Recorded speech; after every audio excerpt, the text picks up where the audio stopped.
ये दवाई इंटरवेंशन है।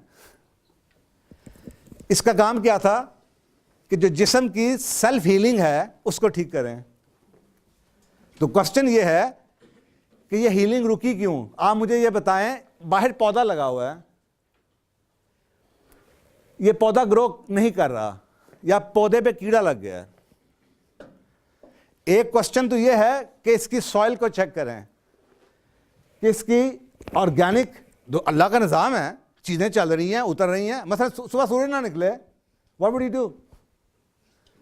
आप इंटरवेंशन करके सूरज निकालने की कोशिश करेंगे या ये देखेंगे क्या हुआ जिसकी वजह से सूरज नहीं निकला? ये एक निज़ाम है अल्लाह का। तो इसी तरीके से मुझे और आपको बीमार करने के लिए तो अल्लाह ने पैदा नहीं किया था। हम किस चक्कर में पड़ गए हैं? What is going? देखिए, मैंने ये फिनोमिना कभी नहीं सुना था, ड्रॉप डेड। हर दूसरे दिन मैं खबर सुनता हूं, खाना खा के आया, बिल्कुल ठीक थे जी, अचानक कुछ हुआ है, 5 मिनट में ड्रॉप डेड। याद है? ऐसे सुन रहे हैं ना आप?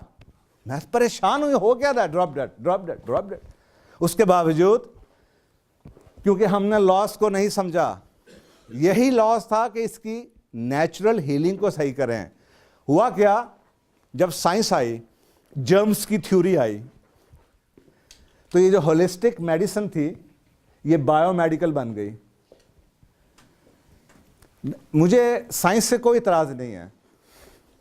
मैं एक प्रोग्राम करता हूं जो मेरा बहुत मशहूर प्रोग्राम है, जिसमें 4 दिन लोग मेरे साथ रहते हैं और अल्हम्दुलिल्लाह 10-10 साल पुरानी बीमारियां ठीक करा के जाते हैं। उसका नाम है बैक टू बेसिक्स। अभी किया है, फिर आने वाला है। अच्छा, अब वो बैक टू बेसिक्स कहते हैं, why did you choose the word back to basics? ठीक है, उसकी जो थीम है वो बैक टू बेसिक्स की है कि आप साइंस की। मैंने कहा नहीं, science was supposed to be, science जो थी वो नेचर को सपोर्ट करने के लिए आई थी। हमने साइंस को नेचर का ऑल्टरनेट समझ लिया कि 2 स्कूल ऑफ थॉट हैं, या साइंस है या नेचर है। I am sorry, Allah did not give you this choice कि यू चूज बिटवीन साइंस और the divine truth. Are you getting the point? अगर तो ये साइंस नेचर के लॉस को फैसिलिटेट करने तक रहती तो ये हमारी बेहतरीन दोस्त थी। तो ये जब जर्म्स की थ्योरी आई, स्पेशली जब पेनिसिलिन बनी, तो सारी की सारा जो फोकस था होलिस्टिक हेल्थ से बदला। और ये वही टाइम है पोस्ट इंडस्ट्रियलाइजेशन एरा का, जिसके अंदर नॉलेज की सेगमेंटेशन की गई। कभी ये नहीं सुना था एक आदमी पढ़ा लिखा होता था। ये कभी नहीं सुना था कि इसने पत्ते के ऊपर तो पीएचडी की हुई है लेकिन इसको अपने आप का नहीं पता।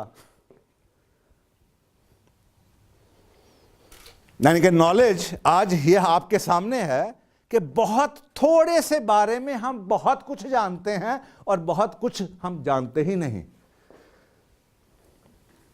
अब वो जो लोग थे जिनके पास विजडम थी, और ये नॉलेज इसलिए ब्रेक कर दिया गया, सेगमेंटेशन, फ्रेगमेंट कर दिया गया, नॉलेज को डब्बों में डाल दिया गया। सो नॉलेज इस तरह कटा और आज we are the victim of that thing. तो ये बायो मेडिकल फिनोमिना शुरू हो गया। उसके बाद जब फितने शुरू हुए, जब बीमारियां सत्यानाश शुरू होगी, सेहतों का बेड़ा गर्क हो गया, तो लोगों ने कहा व्हाट इज गोइंग ऑन। मुझे याद पड़ता है when we used to be young, तो एक मुझे याद पड़ता है हमारे ख़ानदान में एक औरत थी, उनकी तबीयत ठीक नहीं होती थी, तो किसी डॉक्टर ने उनको ये कहा, अम्मा जी दा माहौल बदलो, इन्होंने मरी लै जाओ। तो वो माई अम्मा जी जो कई सालों से बीमार थी, मरी जाके ठीक हो गई।